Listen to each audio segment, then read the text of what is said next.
Hello, I'm Torcuil, Crichton. I'm Westminster editor of the Daily Record, and I'm joined here today by Archie Macpherson, former sports broadcaster, who set the heather afire in the referendum debate yesterday with a very impassioned speech about why he's backing the No campaign and why he would encourage others to do the same. Archie, thanks for coming in. Not at all. Yeah, that was off the cuff and from the heart, I think, is the way we described it this morning. What made you decide to get involved in the campaign? It was certainly straight from the heart, that's for sure. As I said at the time, anger and the feeling of impotence, the feeling of letting this arrangement, this union slip away from us without doing anything. I just felt a sense of guilt coming over me. And then when the invite came in, because I had done a little film with Douglas Alexander about my views, and they said, could you do anything else? So they invited me to Dundee, and I let rip with my views. It wasn't totally impromptu, because whenever I've done anything in public, I've thought through the logic of thinking. Most of it came as I stood there, but there was a structure, a skeletal structure to it, based on what I thought was some of the evasions and the obfuscations of those who are seeking independence.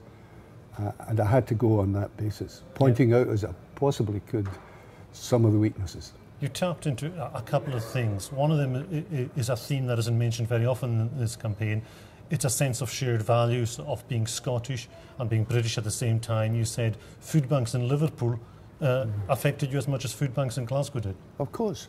And the community that I was brought up with in the East End of Glasgow would at that time, from 1945 onwards, the people who educated me, self-educated people, they would have thought the same. Because at the core of the Labour values I live with was compassion, was the universality of our beliefs. I mean, I never thought when I grew up with these people, that I was in a little corner, a little patch, and these values belonged to that patch. I met men in the south in England. Brian Barwick, I mentioned, head of the BBC Sport, went to join the FA as the head there. He came from Liverpool, and I sat one day with him and Roger McGough, the great Liverpudlian poet. And when I look back on that, we were talking about the same things. They weren't foreigners, they weren't strangers, they had different accents. But we were exactly of the same point of view about our own views, about what we wanted from society. Don't make them strangers. I also pointed out, or foreigners, I also pointed out, that didn't dilute my Scottishness. It augmented it. It proved again that it was universal. So that scene I described in Dundee about 1945, when we celebrated the Labour victory there, and the beginning of the transformation of society, which people are now trying to forget because of the problems that we've had. That would have been repeated throughout the United Kingdom, so it wasn't a purely Scottish thing.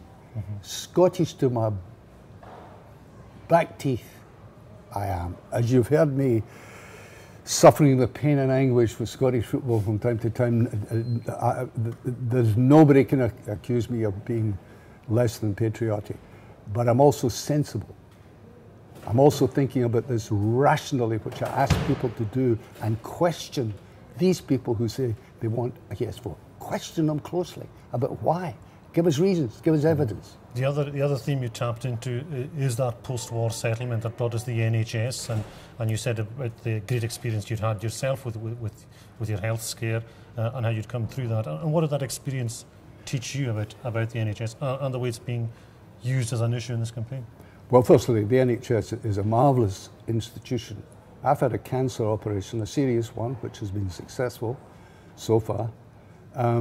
My wife suffered a condition which may be related to the stress she felt about my cancer, and we've had great service from the NHS, from nurses, doctors, consultants, and superb.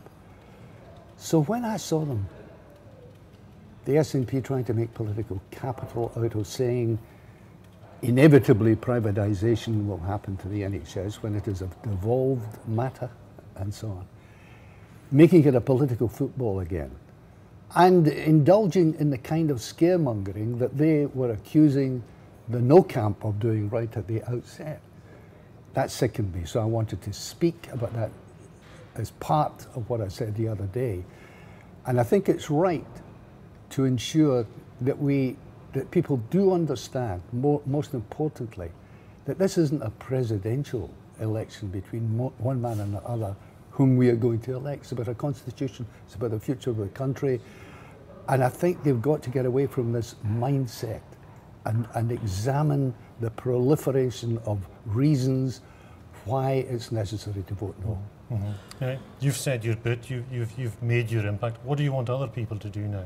I want people to go out. I want foot soldiers. I want people to knock on doors and talk to people. I've done this myself in a minor kind of way with friends.